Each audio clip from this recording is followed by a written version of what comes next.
Nice to meet you again. I am here to discuss about the speaking subtest of OET examination, how to improve your speaking. Many students ask me about this, that how can we improve our speaking. So this is the video for those who want to improve their speaking. Okay, so things to remember while doing speaking practice at your home or classes. Initially, you can take more time for the sentence formation and structure formation, but before the 1 month of exam, start to put on timer as if you are doing a real task in your exam. 3 minutes for the preparation and 5 minutes for the role play.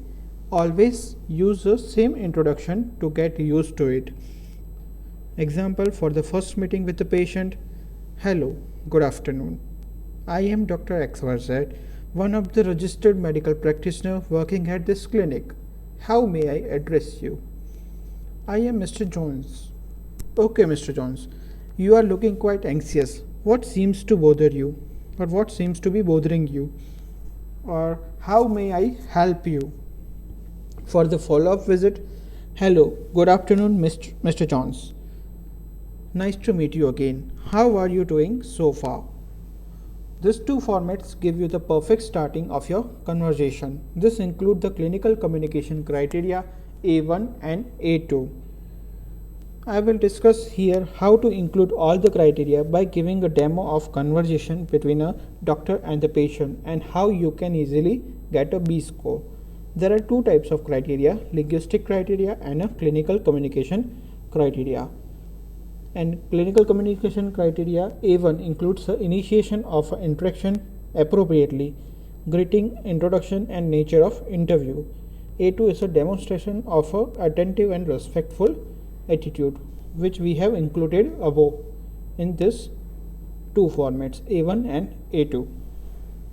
Okay, so please get through all the criteria before continue the video. As I told you before that if you are confident and include all your criteria in your task, then you can get B score or required score easily. We will continue the above conversation. Actually, doctor, I have been suffering from a diabetes mellitus type 2 since 2014 and I am taking a metformin for the same. Recently I checked my blood sugar, it shows more than 15, which is higher than the normal. So I came here to consult with you. Okay, I am sorry to hear about your condition. Don't worry, you are in the safe hand. We will take care of you. Before we proceed, can I ask you few more questions? So this conversation included two criteria. One is a empathy criteria, A4. A4 is a showing a empathy for feeling an emotional state. And before we proceed, can I ask you a few more questions? Includes a A3, like adopting a non-judgmental approach. Patient says, yes, sure, you can ask, doctor. Okay, so can you briefly explain what symptoms do you have? It is an open question. You are exploring a patient's concern and expectation. So this covers a B1 and D2. B1 is eliciting and exploring the patient's ideas, concerns and expectation, and D2 is using initially open questions and appropriately moving to the closed question. So open question is a WH question in which the patient has to give an answer in the more than 2 or 3 words, and closed question is a question in which the patient can give an answer in a yes and no. So patient says, I am experiencing a dry mouth, increased thirst and increased urination frequency. Okay, I got you. Apart from this, anything else I should know about? So you are asking few more symptoms or anything else that you should know about.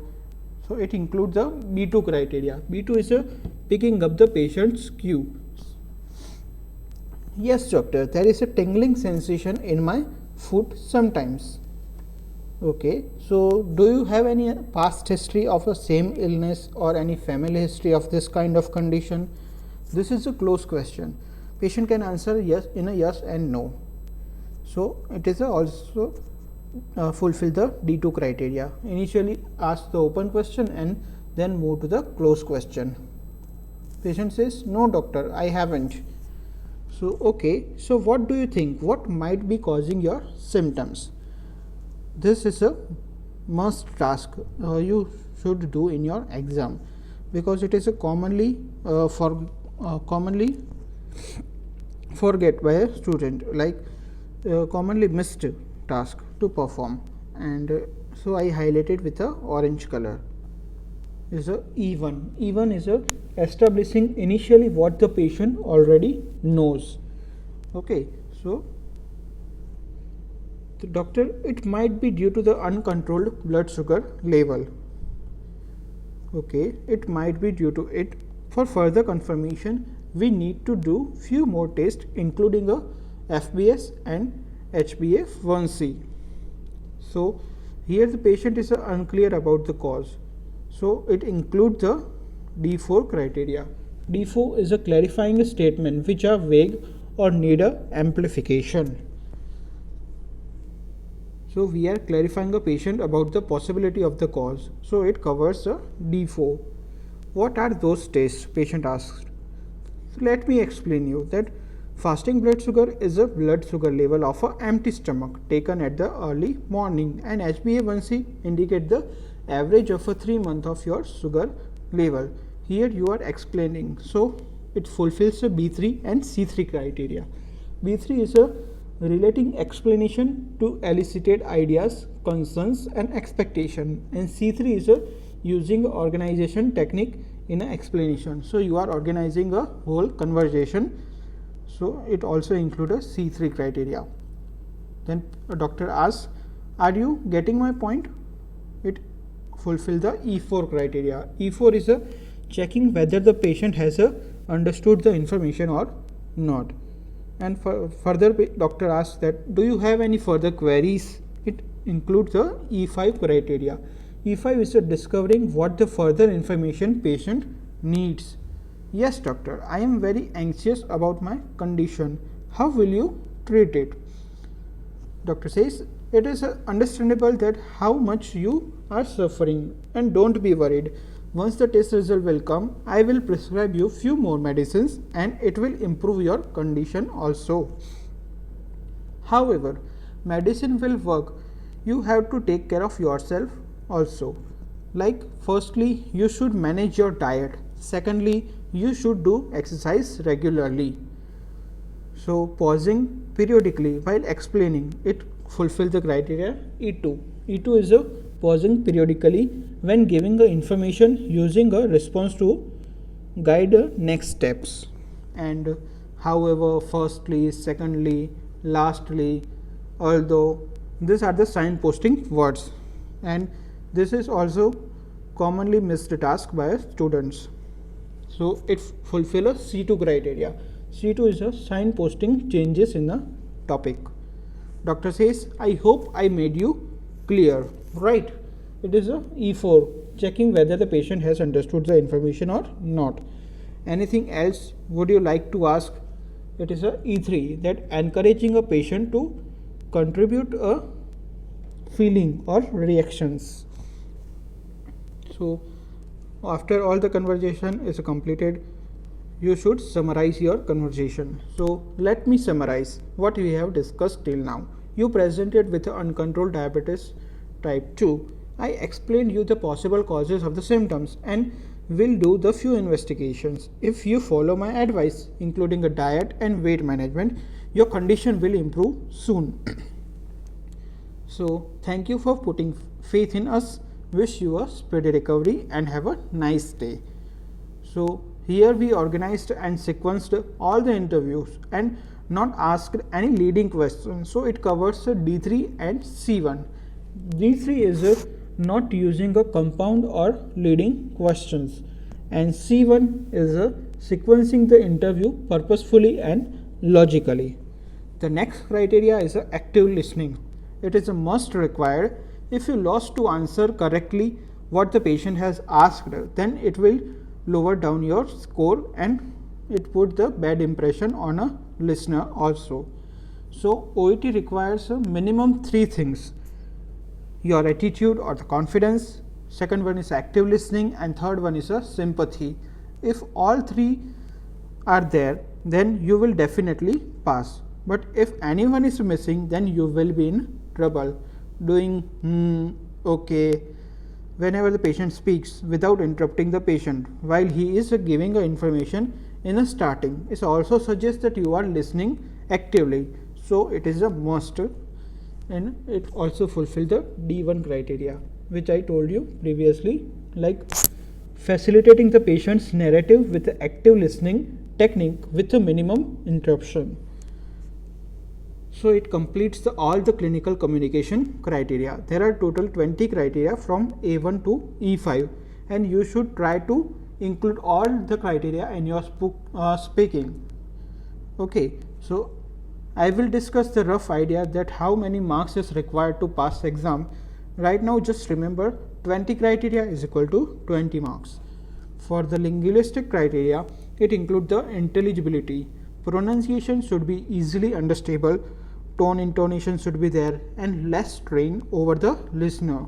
Fluency, try to speak fluently. Little hesitation is acceptable, but do not pause more than 3 seconds, otherwise it will count as you are searching for words. Is a bad impression.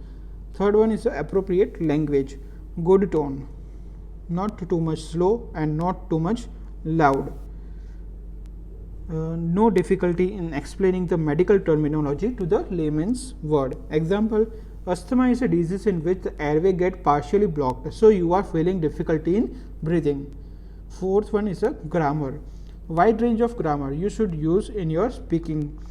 I will make another small video on the grammar section also.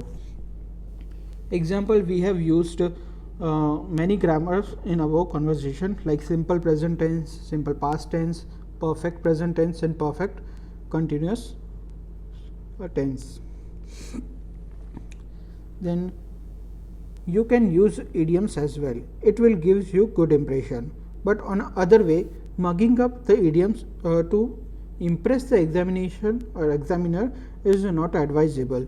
You will do blunder in it. So my personal advice, if your English is average, then do not use it. If you don't use it, still you get 5 out of 6. All 4 criteria consist 6 marks. 6 into 24 is a 24. 6 into 4 is a 24 marks. So you should score minimum 5 out of 6 in each criteria.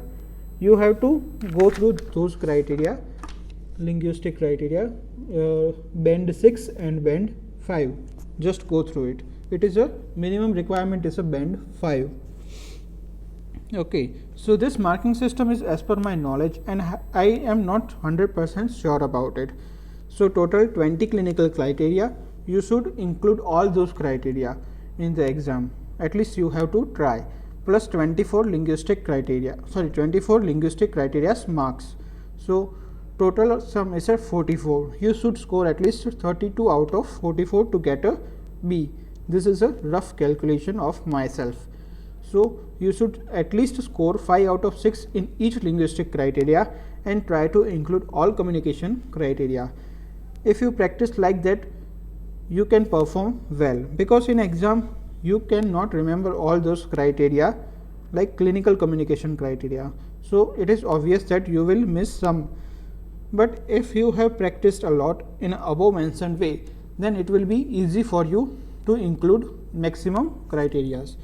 And my next video will be what to do in a first 3 minutes of a preparation time. If you like my video and want more of this type of videos, please share my videos to your colleagues, friends, and subscribe it, as I am a beginner of making videos. So if anything you need to add, please address me that how can I improve.